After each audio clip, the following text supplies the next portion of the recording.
Hello, hello. Welcome to our live stream from Survivorship to Thrivership with what's your brand name? Girls glowing up after Growing up. cancer. And I am just so excited to have everyone here. This is going to be an amazing panel hosted by breastcancer.org. We have 5 amazing women who have all been diagnosed with breast cancer from the age of as young as 31 all the way up into the early 40s. And this is just such a hot topic because mammograms in the US at least do not start until you're at least 40 years old, unless you have a family history or having some more advanced screenings in your 30s or at a younger age. But a lot of times you're finding about 11% of women are being diagnosed with breast cancer under the age of 40. And so we have unique needs. We're at the prime of our life, some of us getting married, some of us having children, thriving at our careers. And as most of you know, bam, cancer happens and throws us into a tailspin. I know I am still, quote unquote, surviving myself, even though I am 3 years out from my initial diagnosis. And it feels like yesterday. I know a lot of you can relate to that. So I want to welcome everyone to this live stream. We are all over the country, from the East Coast to the West Coast to north parts of America and even in the South. I think we have everything covered from Texas to California and Minnesota to Boston. So I think this is wonderful. I think the other thing that we want to share today, and for anyone who has questions, feel free to put them in the chat. If something resonates with you, feel free to give us a thumbs up or a like or share, because we thrive off of your feedback. One thing that is so exciting about today's conversation, from survivorship to thrivership, is that, as I mentioned, the age range of those of us diagnosed with breast cancer is critical. And we have unique needs, as I mentioned. On the panel today, we have women who are married with children, we have women who are married without children, and we also have women who are not married without any children. So again, when I was going through breast cancer, I was trying to find somebody to relate to, who looked like me, who sounded like me, who was going through something I was going through. How could we relate? And so what's so beautiful about today's conversation is that through any of our stories, well, we know that her story is not our story. We can definitely empathize and feel like we've been there together. So I would like to welcome to the panel Ria, Jill, Jomi, Heidi, and Cecilia. Thank you so much for taking the time to be on our live stream today and share a little bit about your breast cancer diagnosis. Thank you for having us and me. Excellent. Ria, I would love to start off with you. I know you and I recently did a podcast together about survivorship, which is airing on Breast Cancer Conversations, our podcast. And you really opened up about your own diagnosis, but introduced me to everyone else on the call today. Granted, I do know Jill also from our past lives running marathons after cancer. But I think this is just really wonderful to have you and open up the group. If you want to give a little bit of an introduction to how we got to where we are today with this amazing panel. Well, as far as the girls that I recommended for the panel, I wanted to kind of give you the audience a glimpse of what glowing up after cancer is. So when I created this group, it was back when COVID kind of just first started, and it just started as a group chat on Instagram.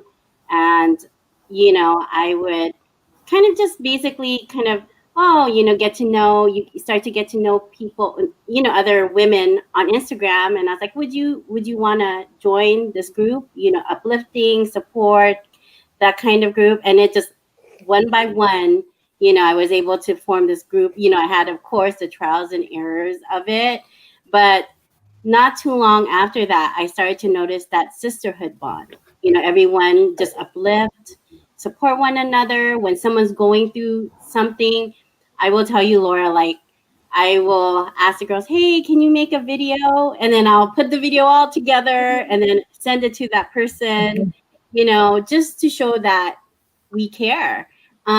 And also with glowing up after cancer, it's not just breast cancer, it's all cancers. And I believe that all cancers are important, not just breast cancer. And, I took a break for a little bit, and I talked to Heidi, and we talked about it. And she was the one who created, of course, glowing up after cancer and the Instagram. And we decided that it would be best if we made it like a platform.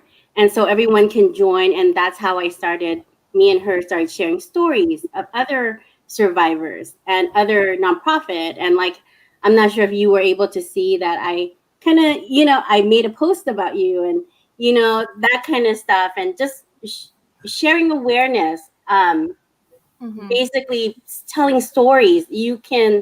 I feel that you can even touch one person with your story. Yeah. So as far as like with the girls, like on this panel, you know, I just feel like they have something to share that they can help raise awareness. I would love to like have all the girls in my group that's went through breast cancer, of course, be on this panel, but you can only have so many, right? And that's not to say that we can't have more later on. I think having 6 of us total on the screen adds enough for a conversation to get started. And then as the conversations grow and we hear the chat and you get feedback of what are some of the hot topics other people want to hear about, we can definitely do this again in the future. So thank you, Ria and Heidi, for kind of starting off this community of glowing up after cancer. I think that's really important. So I would love to turn to Jomi and ask, as someone who is coming into the group, and we talked a lot about sisterhood, how did you find the organization and what has it done for you so far? I actually was introduced by one of the other girls. Her name is Chris. I have known her since like the start when she initially was doing chemo and I was doing chemo. I started chemo before her, and she introduced me to the walk group. She's like, there's a lot of women coming together, supporting each other, and doing workouts and posting motivational stuff, and just a group where we could all like kind of relate. And so that's where I reached Ria, and I got to meet all these amazing women, and I just have connected with each other in different ways, and we encourage each other. And I just think it's amazing how when it comes to difficult times that we are able to be there for one another, even though we're not there physically. We show support emotionally or in videos and prayers and stuff like that. Exactly. I think that community and support of someone who gets it, right? It's challenging to articulate everything that we're going through, even though our loved ones and our support system is there to encourage us. It really takes this tribe of women who have been there before us to keep us going and understand that we're allowed to have these bad days, or that the hot flashes come out of nowhere, or the mood swings come out of nowhere, or the different that don't even seem like they would be a trigger, triggers us in ways that are just like, wow, I didn't know I was going to have that visceral of a response, but we are. And so it's so nice to have that level of community. Jill, I'd like to turn to you. Jomi was just mentioning, finding this support and encouragement, not just through community, but also through exercise. And that was something that resonated a lot with everyone's conversation earlier, preparing for this conversation, is that exercise plays such a huge role in all of your lives. How has that impacted you? Kind of maybe give us a little background on the role exercise played before your diagnosis, and then where you are today and how it continues to be a part of your Thrivership. Yeah, absolutely. So I was very unhealthy before cancer. Didn't really, I tried to run and I got a gym membership for a while, but it never like really stuck. And then my diagnosis came, and then just reading research, how they say healthy lifestyle, daily exercise can all kind of help with preventing recurrence. And so I joined the gym again and met a couple of girls that were runners and started running with them. And yeah, I've done some crazy running things that I never thought I would do. Marathons and I did a triathlon for the first time ever. So yeah, and I think just exercise, I can just like focus during that time on me, any stress, anything that I'm going through, I can just kind of put to the side and just focus on that exercise. And so it's been really helpful, just not only living a healthy lifestyle, but, helping with anxiety and things like that. It's just, yeah, if I don't exercise every day, I'm kind of a beast. Yeah, the anxiety is real. Or you suffer from anxiety as well. I'm seeing some heads nod. Yeah, Mhm. I think we all do. It's, very common after a breast cancer diagnosis to be more anxious. It's correlated also with higher levels of depression and just the aftermath of everything and the trauma that we've been through. I think exercise is an excellent way to combat some of those side effects. And whether it's like getting the punching bag out or running or sprinting or lifting weights, I think it's an amazing opportunity to let off steam. And it has shown that exercise can also prevent recurrence in some situations, as well as if you are metastatic, it could also help with decreasing progression as well. So there's a lot of benefit. That kind of leads me to some other questions. Does anyone else have any other like workout tips of what has helped them through cancer? I know when shortly after I was diagnosed, it was really hard for me in terms of mobility to be able to do a push-up again, to use my upper body. Have any of you experienced, like, what was that trial like from surgery to getting back to where exercise was part of your day to day? For myself, the only exercise that I do right now is hiking. I had really bad lymphedema and neuropathy after my surgery. So to be able to hold anything in my hand or any weights or anything, it was just too hard for me. Finding or doing hiking was very therapeutic for anxiety and just to get that exercise in. It's definitely one of my favorite things to do. It's, outside. Yeah. How did you find out you had lymphedema? I too suffer from that, and it's definitely a risk that can happen to someone diagnosed with breast cancer if they had their lymph nodes removed or I had 15. Yeah, that's what it was from. It was from the lymph node removal, from the lymphedema. We put a sleeve on, and I had to wear that, but then it wasn't helping. And on top of that, I also had neuropathy in my hands and my feet. So they started me on gabapentin for the neuropathy. It really didn't do much. Then I started physical therapy. I did physical therapy twice a week just so that I was able to, hold a coffee cup without spilling it everywhere, and, being able to brush my teeth without having issues of holding the toothbrush because I couldn't feel it in my hands. It's actually, today's one of the days where it's hurting, but it's gotten better. It's definitely gotten better. I'm glad to hear, and thanks for giving some of those examples too for our viewers and listeners to kind of know what the symptoms of lymphedema are, because sometimes we really have to advocate for ourselves and let our doctors know that this is not normal for us, that Right. this could be something else. Yeah, Jomi. Right. Yeah, after surgery, I had lymph nodes removed as well under my armpits and on the upper part of my chest. And I developed Axillary Web Syndrome, which I never knew what that was until I was experienced that I could hardly lift my arms. And then I noticed like hoarding inside my armpit and in my arms, all developing, which it was not allowing me to have that strength. And so that was literally it happened. I felt it right away, like probably a week after my surgery. And as I wasn't unable to do the exercises that they wanted me to do, I spoke with my general surgeon and I started to see a physical therapist twice a week and then once a week.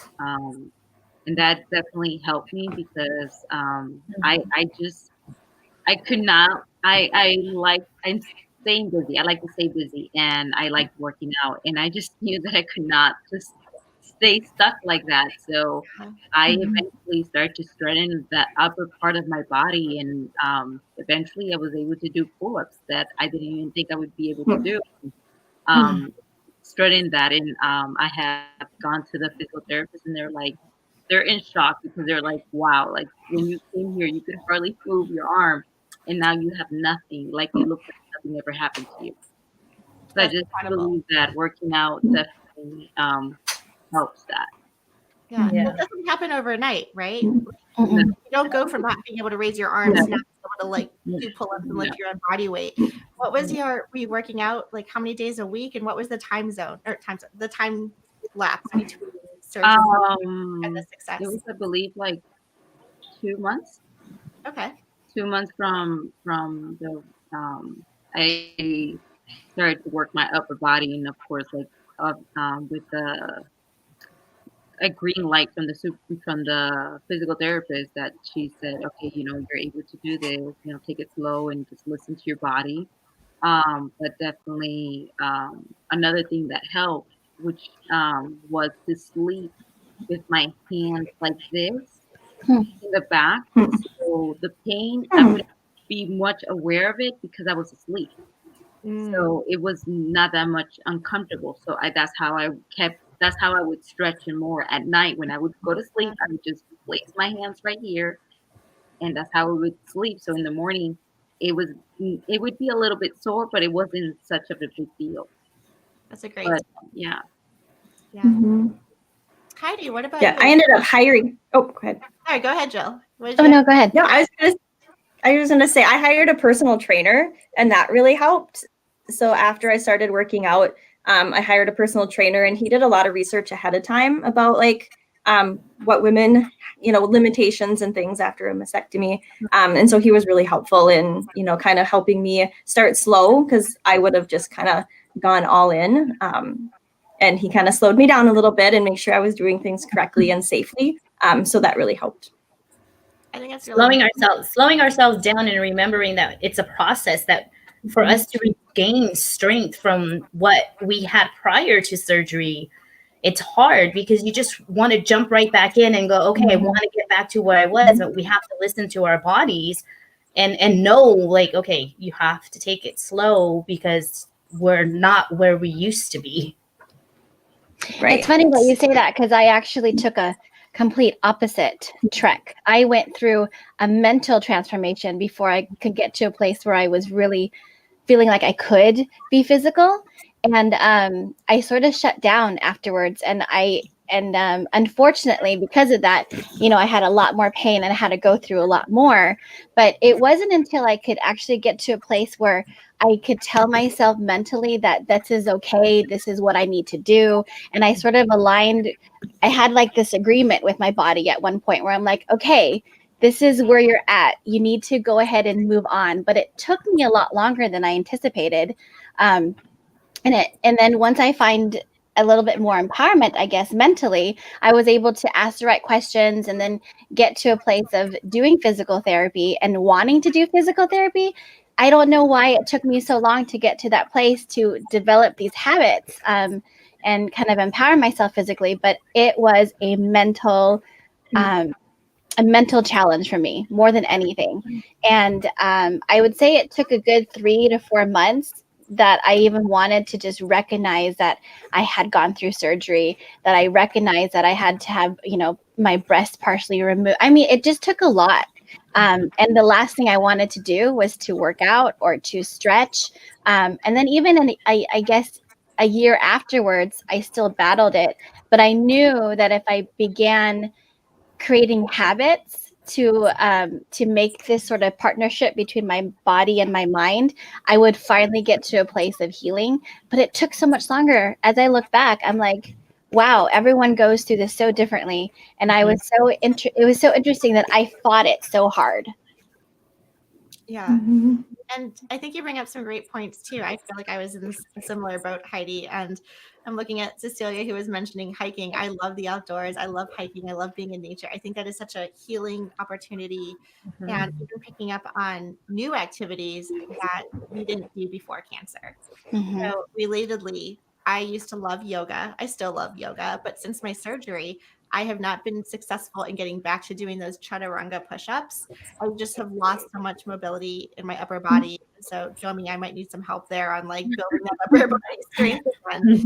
But yoga became a trigger for me because I couldn't do the chaturangas and the sun salutations and all of that. It was no longer relaxing. It was no longer peaceful, and it was more destructive. And so trying to find new activities to honor what our bodies can do now. And so while I don't do the hot yoga or the vinyasa flow that used to be amazing, I'm like, okay, maybe sitting and meditating is where my body needs to be. And to what you guys are saying, that slowing down piece, which is so hard for all of us go-getters. Ria, I know slowing down is something that came up in our conversation as well. You are a mom, you live an active lifestyle, you are constantly on the go. How is healing for you after your diagnosis? And you've been through some hiccups and roller coasters too since your diagnosis. I have, for me, are we talking about, Laura, meaning like the present time, or just, Whatever as, I'm just saying, I know that you're super busy and that you like to be busy and keeping your mind active, right? So you don't have that necessarily to, and I don't want to say that's not okay to, be sad or kind of go down those rabbit holes that we always do. But I think when we have activities, it kind of takes our mind off of everything right. we're confronted with. And then in particular, I know that you shared that, you had, we all, and some of us on the phone call might also realize that we're given like a roadmap. You get diagnosed with breast cancer and you're given this roadmap and you want to come out on the other end and follow the roadmap. But what they don't tell you is that the roadmap can change. And so I think that mentally can also be really hard for us, whether it's changing a treatment regimen, whether it is delaying some sort of operation or surgery because of COVID. If it's whatever the change is really hard, I think, for us because we need something tangible to hold on to. So I would just love to hear, Ria, how you navigated this crazy busy life that you're in, and then trying to also, as we're talking about, slow down and honor the healing that you need to go through. As far as for me, you know that working out is my therapy. So that was just really did help, like with my mental and also my physical, keeping busy as far as taking my kids to school, taking my son to speech therapy. That has also basically just kind of kept me busy. So just life in general just kept me busy. And I was kind of just always go, go, go. And I don't give enough time to really sit there and think about it. But I will tell you, like, at the end of the night, when my kids are asleep, when my husband's asleep, and you're just laying there, you start to think. And sometimes, my thoughts of, oh my God, look what I've been through, look what I went through, and look what I've overcome. But then there's also those thoughts of, oh my God, is that pain that I'm feeling? Is that cancer? And so I try to X that kind of out. But honestly,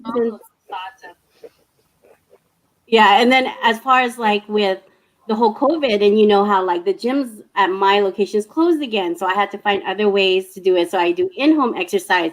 But what the big thing too, besides exercise, is my faith in God.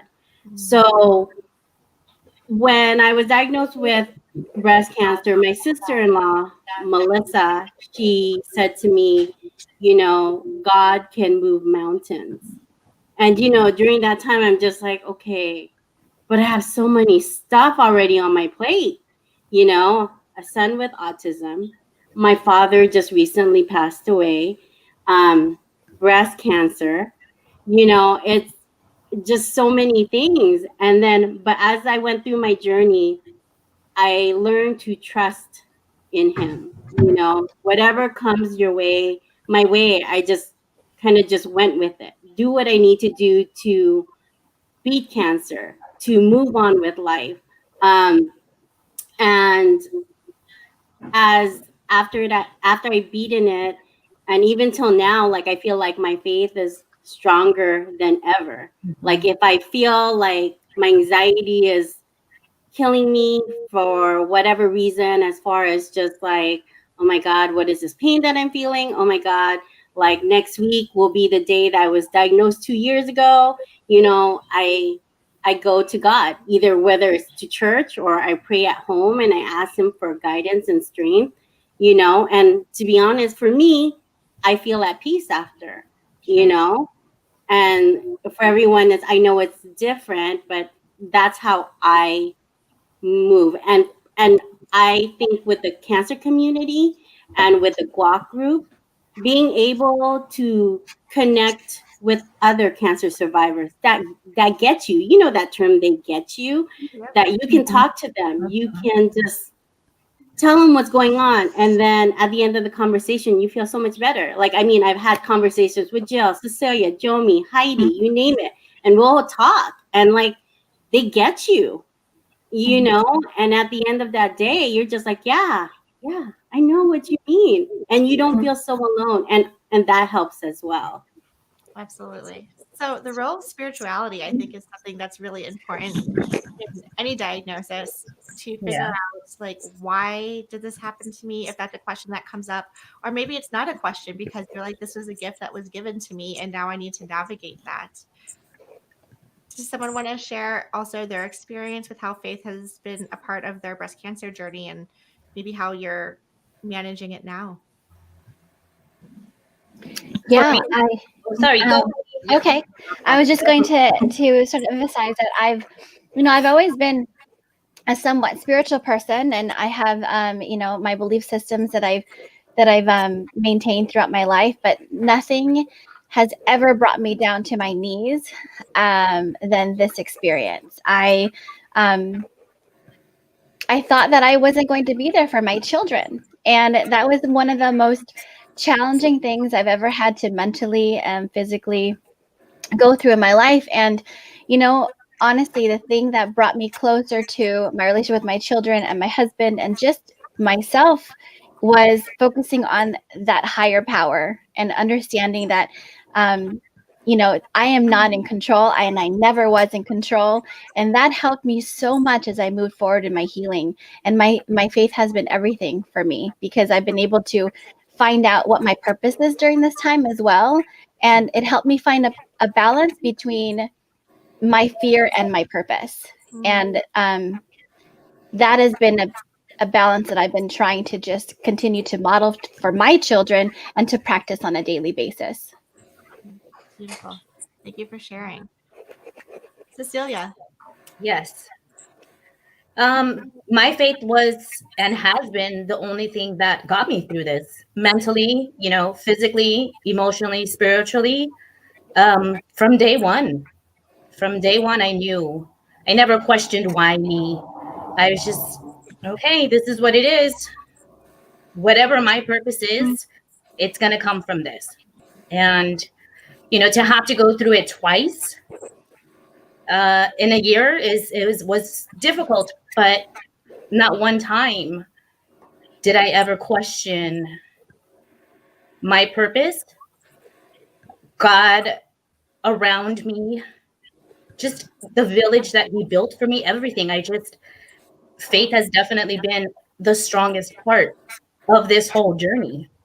And it was even before I got diagnosed, my relationship with God was at its all-time high. And I believe that that's the only reason why I was able to handle going through this the way that I did and the way that I am. And at the end of the day, I will always give all glory to God, because it's my strength. It's what gets me to go for my 2 to 3 mile hike, every day.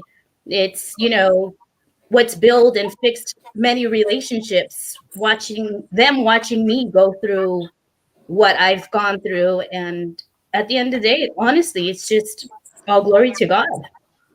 Yes, it's beautiful to realize that there is, whether it's God or a larger source, larger than ourselves, that has a plan. And I think for me, I was utilizing a lot of techniques around meditation and visualization, which I think can also be related to faith in regards of, okay, I can visualize cancer. I can visualize the cancer tumor getting smaller because of the chemotherapy that I'm on. I can visualize it leaving my body after the surgery. And I think a lot of that, just putting it out there in the universe, knowing that there's a mindset around positivity and trust and faith that really plays a role in our healing.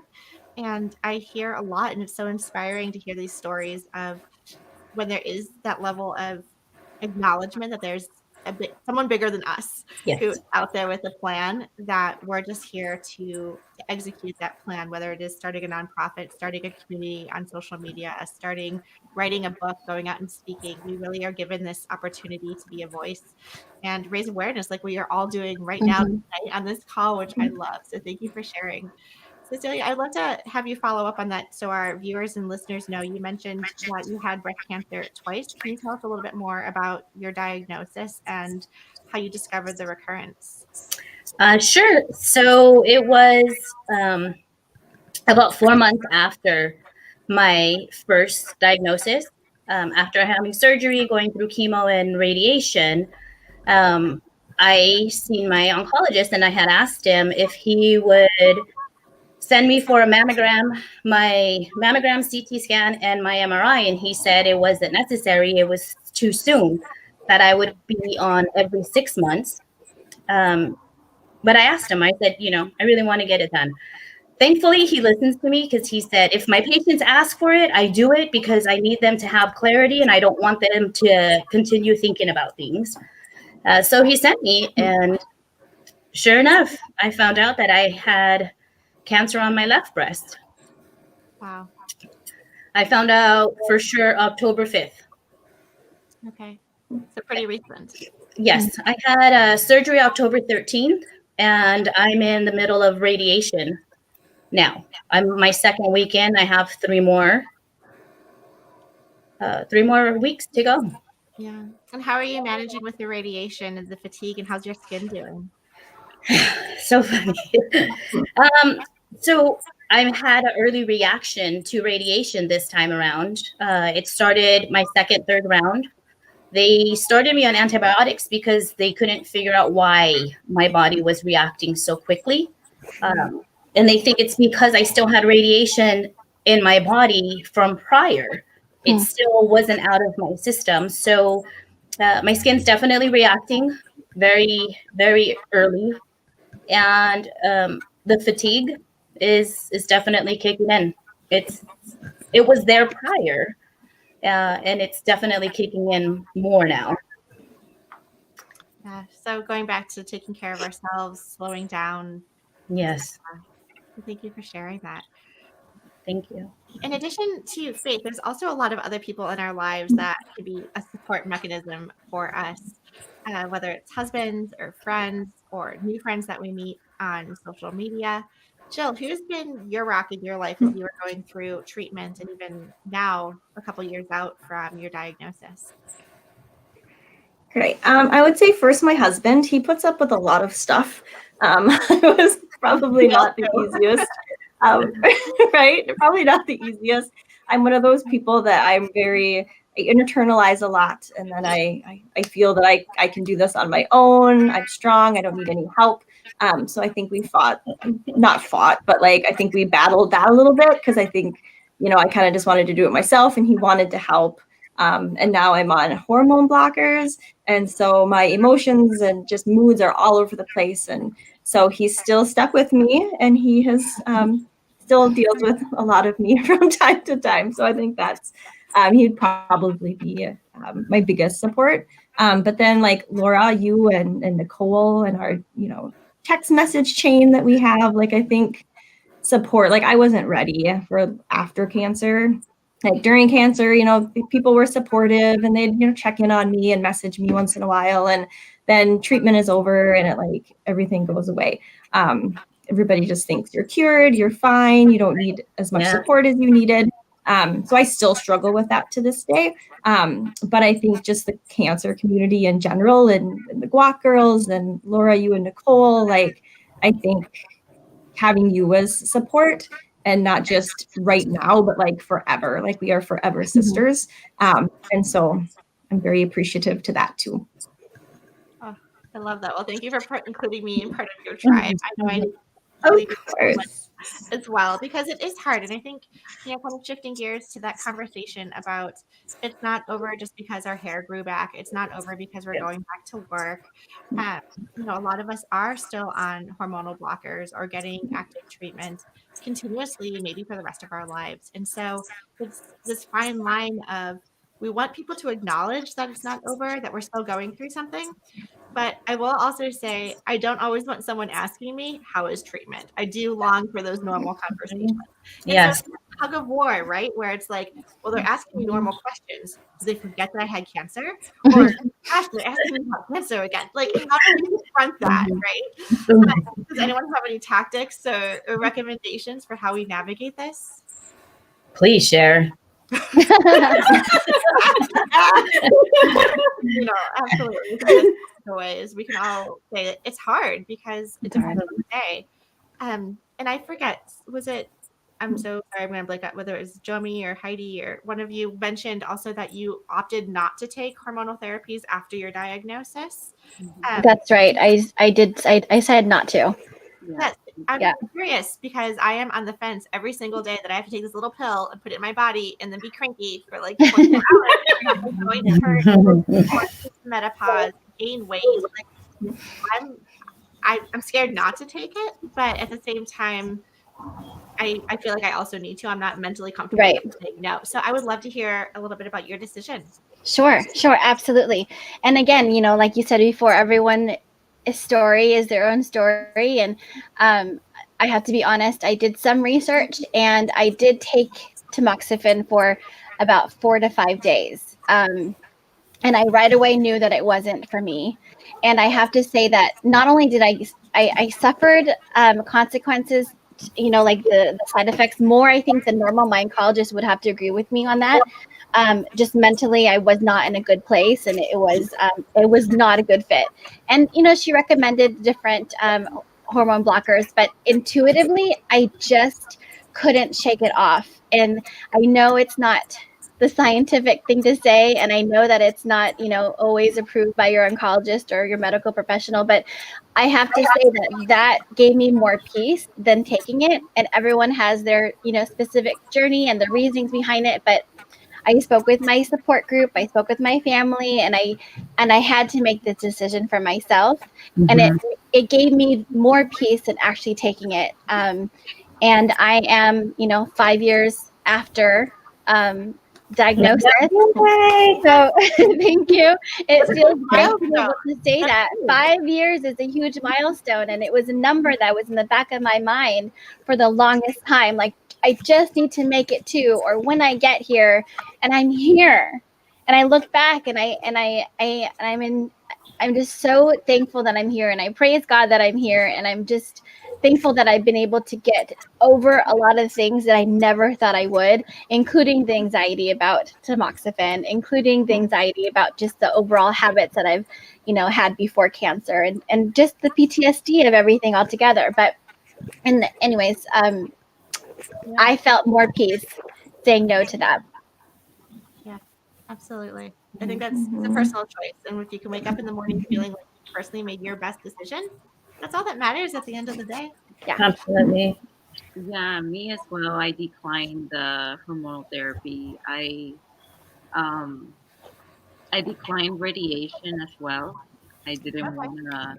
I don't know. I just felt like I already gave my all with chemo, and I really just wanted my body to rest from everything. So after declining radiation, they asked me, "So are you going to do the hormone therapy?" And I said, "I'm not." And they probably didn't agree with me, because that's what an oncologist is supposed to do. Is supposed to encourage you to take these because of the percentage of survivorship and cancer not coming back. But I personally just did not feel at peace taking it, especially with all the side effects that were going to be there. And, there's that percentage that it may not work. So it then gives you all these other health issues that it just did not make sense to me. And I thought about it, then months passed by, and then I said, I'm going to give it a try.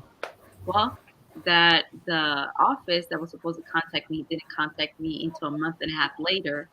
And it gave me enough time to think about it again. I said, I don't want it. And then I just feel good right now where I'm in. And I just feel like it has a lot to do with what you do as well, mentally, physically. Mhm. And that's what matters the most. It's not about someone forcing you to take this because it's going to help or not. Like, we all react different towards everything. And what Yeah. might work for that person may not work for me. And I personally feel like I'm at peace, just like Heidi said, that I'm not taking that medication. And I feel like, um, it sounds bad, but you hear this a lot of the times where you say, I prefer quality over quantity. Yes. Because if I'm going to live miserable every day that I'm taking that pill and I cannot, interact with my family or not be in that mood or I'm hurting or however I feel during those years, like is it really worth it? In my that's how I'm thinking about. Exactly. So Mhm. feeling that peace internally in your within yourself, knowing that what decision you're making is correct for you is Right. what matters at the end of the day. Absolutely. A follow-up The question. decisions that I have to think about, like listening to you ladies, I was on tamoxifen since July, got diagnosed in October. So to go through all of the side effects after chemo and radiation, tamoxifen, and then to get diagnosed again, and then for them to take, I'm off of it now because I'm doing radiation and that's just too much side effects together. But now he wants to change my treatment to Lupron after, which is going to increase the menopause. It's going to increase the bone aches. It's going to increase everything else that I've already been dealing with for the last few months. And I told my oncologist, I mean, really, what's the point of me taking it? And he said to me, like, what do you mean that you should take? I took it for 3 months and I got diagnosed again. Explain to me why I need to suffer every single day on this medication if I was on it and I still got diagnosed. So he told me to think about it for the next few weeks, because after I'm done with the radiation, he wants to change that. And it is a decision that I have to think about, do I want to suffer more after all of this? Just to get diagnosed again? I don't, it's a lot to think about. And listening to Jimmy and Heidi, it puts it, I have a lot to think about. Yeah, there's perspective for sure. And Absolutely. Mhm. I think there's so many ways to get support. And I look back at what Heidi was saying, like in the morning you wake up and you're happy with your decision down in your heart and your gut. And I think as women, our superpower is our intuition, that we know and we can feel in our gut that we're making the right decision. And so Mhm. I empathize with everything that you're saying, because we are trying to do everything right and we're following Mhm. we're following that roadmap. We're taking all of this toxic treatment so that we Right. don't have a recurrence, and then to still have a Mhm. recurrence is like Right. maddening. And so Mhm. I share all the time with people in our community. I was a strict vegan before I got diagnosed with breast cancer, and similarly it was like I haven't had meat since I was 16 years old. I went from vegetarian to vegan, no processed foods, worked out, and how did I still get cancer without a Right. family history? And so I was pissed, right? Like you could only imagine my boyfriend was like, we're going out for steak. Like what? Like this can't be possible. Mhm. And I think maybe even a topic for a follow-up blog or podcast is like talking about that mental shift. Mhm. Mhm. Maybe it is praying more or meditating on it, or just figuring out we are trying to do everything right, but what happened? Why is our body responding this way? Right. So I would love Mhm. to dig deeper into that, maybe as like a follow-up topic, because I don't think we're the only ones out there who Mhm. feel like we're doing everything right, and then something Right. we get hit by a truck all over again. Absolutely. Kind of shifting gears a little bit too. I know we've talked a lot about the support that we're getting. We're talking about the camaraderie and different tactics of how we can thrive. What role has diet played in anyone's life in terms of post treatment? Has anyone's diet changed? You guys also Mine Yeah, has. before. absolutely. Mhm. Absolutely. Joe, why don't you Mhm. kick us off? How has your diet changed? My diet, I'm eating vegetables now, which is very exciting. People are shocked when they hear that I eat vegetables. No, I literally think before, I think I ate like corn, which technically isn't even a vegetable, it's like a grain. And like green beans were like the only vegetables I would eat. And so I ended up having to meet with a dietitian after cancer. And so she really helped. And my husband gets so mad at me because he's like, I've been trying for years to get you to eat Brussels sprouts. And this dietitian tells you, hey, try a Brussels sprout, and I do it. So we had a couple of back and forth about that. But no, I'm still not a clean eater. Like I still have cupcakes and I bake cookies. And so I still eat cookies. But I've definitely expanded and just trying really hard to eat healthier. And I think I'm doing a decent job. So Awesome. Heidi, what about you?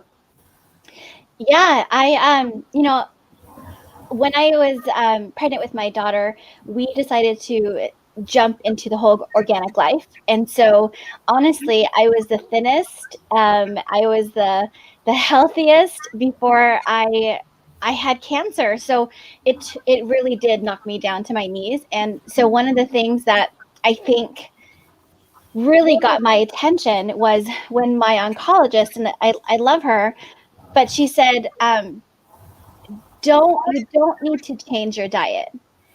It's not going to do anything for you right now. And don't even go there. You're going to hear things. And I thought, what? I've always been really careful putting things in my body because I knew intuitively again that you want to just feed yourself the good stuff. And so that aligned with my whole organic lifestyle. So when she said that, I thought there's this weird gap. There's this disconnect here. And so I started doing a lot more research. And I was so thankful for it because I needed to see that there were alternatives, different things to do, different ways of healing, different information from different cultures all over the place. And so I started taking it like another level to my eating and started to focus on what I put in my mouth and how it's going to heal me versus hurt me. And I'm not perfect, I'm not perfect at all, but I'm conscious of it. I really think that we could feed ourselves nutritional things. We could flood our bodies with nutrition to help the body heal or to to detox or help you digest. I really believe there's a beautiful balance, and that the more that we educate ourselves, and we're learning so much about different, photochemicals all the time and how that relates to our body and how it's going to heal our cells. So that's been my take during this whole time. I'm just been researching and educating myself, and I get kind of nerded out about it, and I really like it. So if anybody wants to talk about cellular nutrition, give me a call. Oh, that's awesome. So I agree I with remember, Heidi. You're supposed to, like, your body needs to heal, with these nutrients that you put in your body, whether it's eliminating eating as much as something. I don't feel like you should eliminate everything out of your diet. Because, I mean, you don't want to be deprived from everything Right. out there, and you're just like people eating a piece of lettuce and not want, and then wanting to eat that piece of chocolate over there. That's stress. That will hurt you. So I feel like it's all in moderation. Just listening to your body. Absolutely. Hey, instead of me eating this huge ass cake, I'm gonna eat this tiny piece, and just it's just all in balance. I feel like when it comes to healing our bodies, whether that's physically, mentally, internally, everything, and what we put ourselves and what we surround ourselves as well, that will take an impact of how our body reacts in health wise and mentally as well. yeah, I think that's a really good point. I So agree. the title of this conversation today was Survivorship to Thrivership. And I think we talk a lot about what I'm hearing to succinctly say it's about our own choices. No one here is saying the same thing that works for them is going to work for you. We have kind of the whole spectrum of taking treatments, rejecting treatments, finding that balance. I'm hearing commonalities of how exercise plays a really huge role in managing the anxiety, the stress, the getting your mobility back. I'm also hearing about food, nutrition, some alternative medicines and alternative practices that can also be a complement to care. Ria, I would love to hear from you as we talk about Thrivership. And I think of your Instagram handle, Ria. So you have Thrive written all over it. Define, what does Thrivership mean to you? What does thriving after cancer mean? Thriver after cancer means to me basically that you're living your life after cancer, that you don't have, that cancer doesn't define you. Yeah. That even though it's in the back of our heads, it can be constant whenever, but you don't let cancer basically run your life, or basically, how do I say this, kind of where it doesn't overwhelm you. So you want to find, for me, I've learned that going through cancer and after that, Thrivership for me is not only just like thriving after cancer where you're not having cancer affect you on a daily basis, but you live in the moment. You enjoy things that probably back before I had cancer, I probably wouldn't really care about or probably do. But now it's just, even waking up is a blessing. Yeah. To be able to waking up, to making memories with my husband and my children. Thrivership is also where, like what we're doing right now, sharing our voice, raising awareness. Um, I am so happy with the Glowing Up After Cancer group. I mean, we're, women that care about each other. I mean, it's that thing where you're thriving. How do I say one more thing? Kind of just basically like just living my life as if I put cancer behind me, do what I need to do, and just basically do probably things I wouldn't do before cancer. Yeah. Like probably this. I probably would never have done this if I didn't have cancer, Yeah. I wouldn't be going on no podcast. I wouldn't be doing a live. I wouldn't be trying to, raise all these awareness. But it is what it is. God, I believe, like one of my cousins told me that this is probably what God wants you to do, is raise awareness, to touch people's life. I've been called connector. Mhm. I don't even know if you heard of that, Laura. A connector. Like I help connecting all these people, right? I am so blessed to be able to connect with people, platforms, nonprofit. You, Laura. I mean, those kind of things kind of just all bring to see how much God has blessed me with all these gifts. Yeah, I went through cancer. We all did, and we're all kind of like trying to, some of us, are still trying to get through it, and some of us have, and we're all at different, different pace.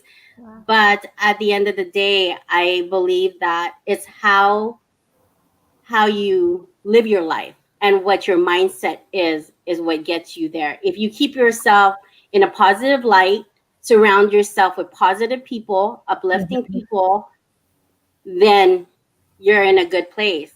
That's for me. And that's why, like, for me with the whole Thriver thing, I feel like I'm thriving. I mean, I just, is really helpful. Is thriving is just living yeah. like you can have bad days and still be thriving because you're waking up every morning and you're choosing to get up, brush your teeth, wash your face, and even if you go back into bed because you're exhausted, like you woke up that day, you're thriving. Yeah, I'm just like, I had to get up as on Monday through Friday. I gotta get up remote learning. Back and forth. So there goes my thriving right there, back and forth with the kids. Well, Ria, this is one of the reasons why, when I don't even know how we to be honest, I don't even know how we met. It just happened. Like this energetic connection happened between Rian and I. And, when I thought about, what are we going to call this crazy group of ladies that, chit chat all the time? And internally, I thought, oh my gosh, I'm just glowing up. I'm just like making this happen. I'm taking this time of my life right now, and I want to do this ultimate glow up after cancer, because we obviously know what happened before, but here we are now. And I just want to be around people that's going to keep helping me shine. I want to help others shine. And I want to be part of this group that's going to bring out positivity and joy as we really start to create this new way of life, new way of living, right? Because I truly believe that cancer is a trauma like any other trauma that people have gone through.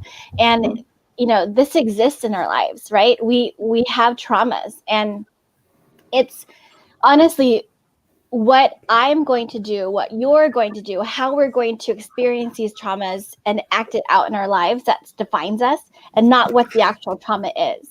And I just feel so strongly about not just existing after the fact, but really living this life. And now I get to choose very strongly, like, who I get to do this with. I get to choose the kind of, positivity and the mindset, and I get to glean from others as they go along their journey. And it's so much more fun together than alone. Like, I am so much better with these, amazing sisters than I would be by myself. And so to me, that is the definition of how we really thrive. We don't thrive on our own. We thrive together. Mm-hmm. Beautiful. Very well said. As we wrap up the hour in our last 5 minutes, I would love to hear either motivational quotes or a mantra you live by as you continue to wake up and thrive every day. I have one. Yeah. And it was just said to me the other day, but it's just so powerful. It was said to me by a very dear friend of mine. And she said, "You endured all the pain. Now it's time to rejoice in your victories." That hit my soul like no other, for the simple fact that I was able to sit and think about everything I've gone through in this last year, all the pain that comes with cancer, but now all the victories, that I do get to rejoice in. And it's just starting. I feel, my second diagnosis to now, it's just starting. That part of it, to rejoice in all the victories. That's definitely one that will stick with me for the rest of my life. Beautiful. I love that. Mine says walk by faith. Sorry, Jovi. No, mine says walk by faith. Believe in God and believe the path that He has set for you. Mine is Philippines 4:13. I can do all things. All can do all things through Christ who strengthens me. Mm-hmm. Mine is you become. It takes a long time. And Laura, help me remember mine because it's on our t-shirt. Is it going to be easy? No. Will it be worth it? Absolutely. That's mine. And I was wearing that t-shirt today during my workout in preparation for this. Were you? Absolutely. Well, I bought two, so mine doesn't fit right now. I alternate between the gray and the black one because I can always wear one. So I appreciate that. Nice. Yeah. What about you, Laura? What's your Great question. favorite quote? Prepared. You didn't think I was going to ask you. I know. I think it changes from day to day. It depends on, what I need in that moment, whether it's grounding and, confidence, or if it's feeling supported and more external energy that I want to give out. So I think it changes every day. But I would say today, someone asked me what I was grateful for. And instead of being some grandiose, huge, Thanksgiving of friends, family, I was like, just waking up today. Like, honestly, like, having a Sunday where I didn't have to go to work, where I could sleep in, where I could have a nice breakfast. And that was just kind of my mood for right now. And it's okay that they could be just simple, practical things that keep us going sometimes. So I think that's going to conclude our amazing 1 hour panel of Survivorship to Thrivership. I know we had a couple of comments also in the chat. I'm not sure if people are still online and watching who asked some questions. I know Hi, Jill, Bridget, because I know she's watching. if you guys want to give shout outs to anybody, feel free. Now would be the time. And if there's any questions that we haven't answered, I guess if we want, how are the best ways for people to get in contact with us? Maybe just kind of like go around and find you guys like on Instagram, or what's the best way? Leah, do you want to start? Yeah. For me, you can find me on Instagram, thrive.ria. Awesome. Heidi, what about you? How do people get in touch? Yeah, absolutely. You can find me on Instagram as well, and it's Happily Ever After Cancer. Super. Cecilia? Yes, Instagram. You can find me there at CES5B. Awesome. Show me. You can find me on Instagram by MRS_Jomi588. Excellent. And Jill? I have the most creative Instagram handle in the whole entire world. I love Jill Pring 95. She's so cute. I do also want to just bring out that if there's anyone who is watching or listening to this stream and would love to share their story or reach out to any of the girls, you can always find us on Instagram, Glowing Up After Cancer. And, I'm pretty sure there's someone there that you can relate with from the stories, and you can always reach out to them. I just believe connection is really important, and especially when you go through these kinds of times. Absolutely. I want to say to Amber and Penny, I love you girls. Thank you guys for checking in. This was beautiful. Thank you, everyone, for spending the time with us this afternoon, wherever you are tuning in from. This has been, I don't know, just hanging out with you all, like on a Sunday, just like makes my heart sing. So thank you all for sharing these powerful stories, bringing smiles. I think we were smiling for the last 60 minutes. I know my jaw kind of hurt. We'll definitely be in touch and continue to thrive in whatever definition we want to embrace today and forward. So thank you, guys. Thank you so much, Thank Laura. Thank you. Bye. Bye, girls. Bye.